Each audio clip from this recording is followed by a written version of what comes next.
Hello, hi, hey, it's your good friend Jay Scatchel, back for another episode of NetHack. We are an Elven Wizards. I was gone over the weekend, so I'm not really sure of anything. Force Bolt and Haste Self. Okay. But we have extra healing, so that's good. Um, there we go, doing some exploring. There's my cat. Oh, hear the chime of a cash register, so there is a shop somewhere on the level. Let's duck down here real quick. Goes to a normal dungeon level, not to the mines. Got a newt. Hope for some extra energy out of it. No such luck. Sometimes you get a little extra power. Ooh, okay. Armor shop. Have to make sure not to wander in and get killed by a mimic this time. Also, make sure not to smash the door in. Okay. So, one of the ways I can tell that there is a mimic in here is right up here in the top right corner of the shop. There's all of these brackets that are pointing to the left. That's the symbol for armor. And then trying to blend in there is a bracket that's pointing to the right, which is either a mimic or a strange object. That's a strange object. So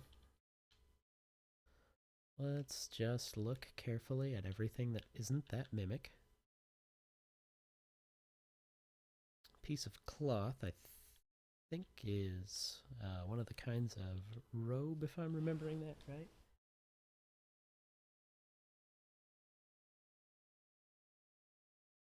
Oh, yeah, yep. Yeah, it's one of the cloaks. So it could be Cloak of Displacement, Cloak of Invisibility, Cloak of Magic Resistance. Well, it can't be a Cloak of Magic Resistance, or I would know. Because I know what those are because I wear one. Or a Cloak of Protection. So I could try that on, see what it is, but if it's cursed, then I'll definitely have to pay for it and won't be able to use my magic resistance until I get it removed. Walking shoes are just shoes, but I think they don't affect my magic casting chance, so that might be good.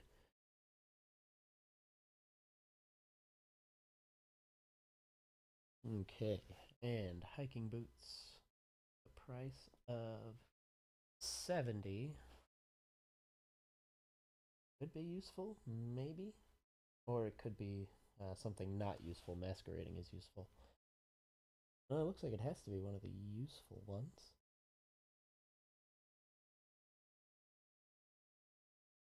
Yeah, so it's either jumping boots, speed boots, or water walking boots, unless it's a heavily enchanted non magical one. We've got boots, we got a cloak. Throwing stars are kind of neat, but not really worth it. And a visored helmet. So I could actually just buy both of these, which is interesting. So why not? Let's be crazy with our money. I'll pay for both of them with real money. Pay yes, pay yes, pay yes. Okay, so I got both of those. It's sort of interesting. Ordinarily, I'd be very careful about making sure to drop my gold in the shop instead of actually paying for it and giving it to the shopkeeper. So then you can have your pet pick it up later or something like that. But now that they've changed it in this version, it used to be that if you left a pile of gold on the ground, your pet would pick up all the gold and you could have it walk back out of the shop with you.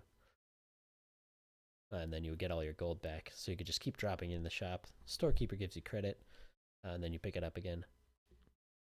That is called credit cloning, and you can't really do it as effectively anymore. Because now your pet, if it picks up something from a pile of gold, it will pick up one gold piece. So you need to find a sack or a box or something that your pet can lift to put all your gold in if you want to do the credit cloning trick.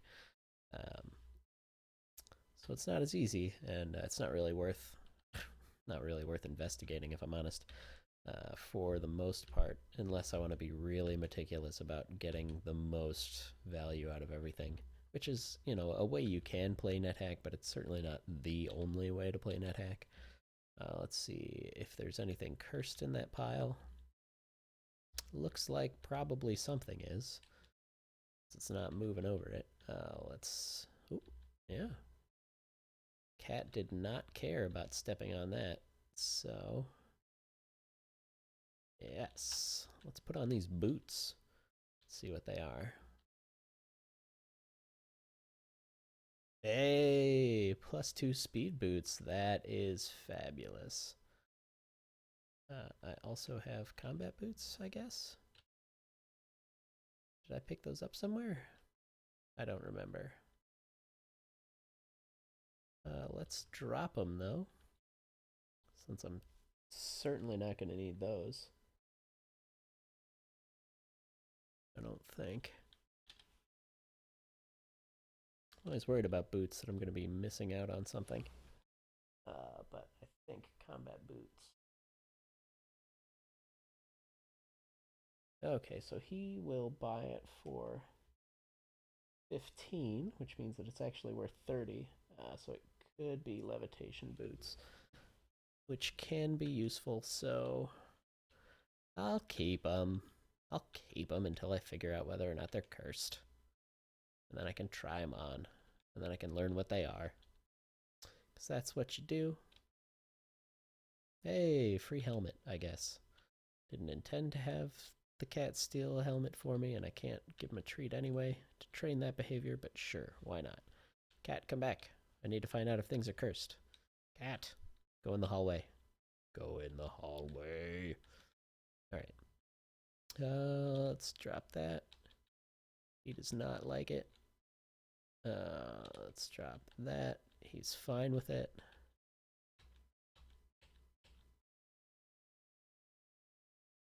Okay, so it's definitely a cursed pair of boots. So let us name it a particular object in the inventory that was the letter P. Cursed.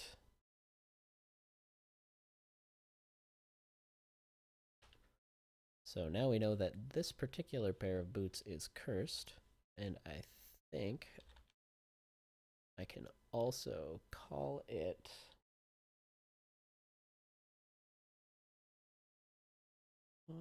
fumble or levitation. I'll call it Fumblev. So now I can see that it is a pair of boots called Fumblev, named Cursed. Either way, boots of fumbling you certainly don't want to put on if they're cursed, because they make you make a lot of noise. Levitation is even worse to put on when they're cursed, because those will make you float all the way up to the ceiling and not be able to reach anything that's on the ground.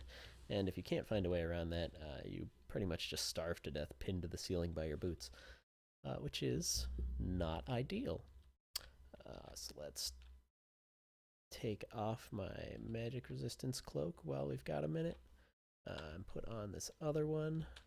Okay, so this is a cloak of displacement, which is neat, but not worth giving up magic resistance for at the moment. So basically what that does is makes fake copies of myself in the squares that are around me and make monsters have a hard time hitting me. But man, magic resistance is just super good to have. So take that off and wear the magic resistance cloak.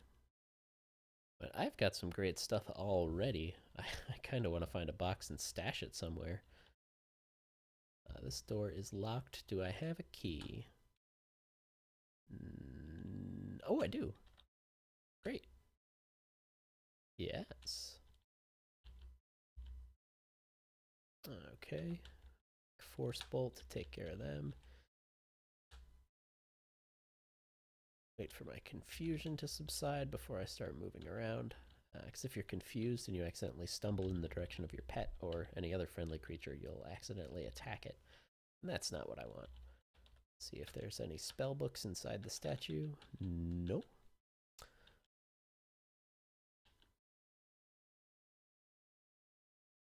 Another lichen. Free food for me. Silver arrows. That's a great find. There are plenty of enemies that are allergic to silver in the later game, so having anything made of silver at all is pretty good. Leather jacket I'm not overly concerned about. I think that goes in my cloak slot, and I'm already full up on cloaks. More than, in fact. Okay, so it looks like the only thing of interest is stuff we've already seen. Yep, nothing in there, so let's try and find my cat. Which I should give a name to, but can't think of anything off the top of my head, so I guess I'll wait. Wait until something comes to me. Also, I would have to find it.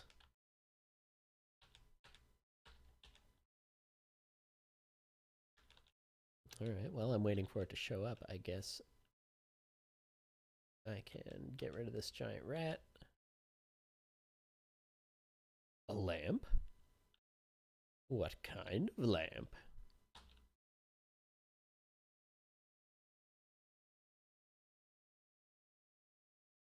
I bet he won't tell me. I will sell this helmet, though. Don't want. Well, easy way to find out about a lamp. Turn it on. And this is at turn 1112. So if this lamp is still on at turn 2600 for some reason, then we will know it's magic. Oh, it's magic. You know. There you are, cat. You've led me to a bat. I hope the bat doesn't kill me. Great. Cat, please, this way. Let me show you the way to not being here anymore. Cat. Hey. Cat. Cat. Cat. Come on. Alright. The struggle. It's real. Come on, cat. This is why things like whistles and leashes are fun to find. Would like to pick up a magic whistle someday. Oh my goodness, I am burning through nutrition waiting for this cat. Really would like to have a pet when I go to the Gnomish Mines. And I feel like with the amount of swag we've got, going to the Gnomish Mines could be a good idea. Could also be good to do Sokoban, though. Well, this might determine it. Hey, it's the Gnomish Mines. Let's give it a try. Okay. Exploring the mines, especially with a lamp, is pretty a good idea. Plenty of stuff for me to eat. Gnomes are wielding crossbows. Boy, that is annoying, you guys. Can you just hold up a second while I eat your friend? Got some sleep resistance. And okay. Distractions removed. Cat is happily eating a corpse.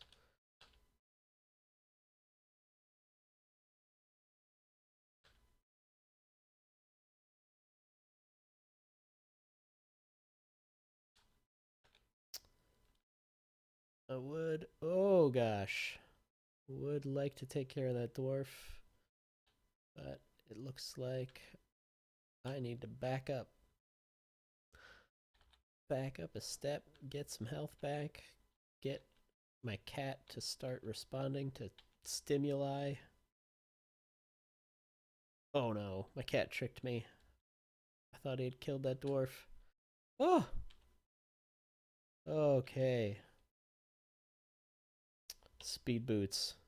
Speed boots saved the day there. I wanted to get that tripe ration before the cat did so I could feed it to him as a snack. No! Alright, I gotta back up. Maybe I was wrong. Maybe it was a terrible idea to come down here. Gotta keep an eye out. Okay, there's my cat. Cat, look out for danger. Keep me safe, cat. You're my only hope.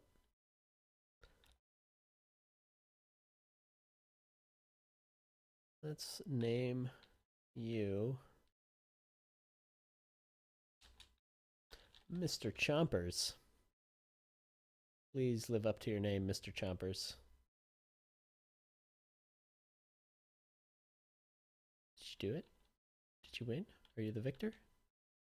Oh, all right. Poisoned arrows.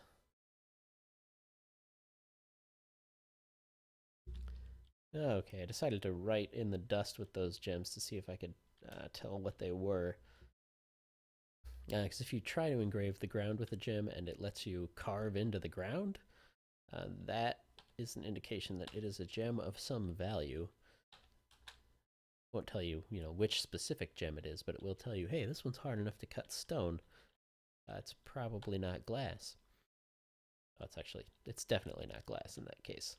There are other ways to identify gems outside of, well, there's a special item that does it, the touchstone. If it's all magicked up in the right ways, we'll just tell you what kind of stone you're holding. Unicorns. Goodness. So, stepped onto a trap. It is a trap that blinds you and then summons monsters all around your location. This would be a good opportunity to be wearing a cloak of displacement. Oh, I do have a potion of extra healing, which I will just pop now. Okay, so we have got a paper golem, 2 Wraiths, and a fox. I am most worried about the fox and the paper golem. Moving to there is the worst idea. I just wanted to investigate the idea, but ooh, that was risky. That opens me up to the most possible hits, so obviously that's the route I took. So now I am just trying to use diagonal movement to get as far from danger as I can. Gonna take a hit from the fox at least, but dodge the paper golem. Okay. Whew. I can back up to wherever the heck Mr. Chompers went. Mr. Chompers. Mr. Chompers. I need your help. Oh, goodness. Mr. Chompers is no help whatsoever. I'll try it. All right. Got the fox taken care of. Oh, these swarms of enemies. I need to get some more experience, but that's what I'll be doing in the next episode. For now, I'll be celebrating this victory, and I will see you next time on NetHack.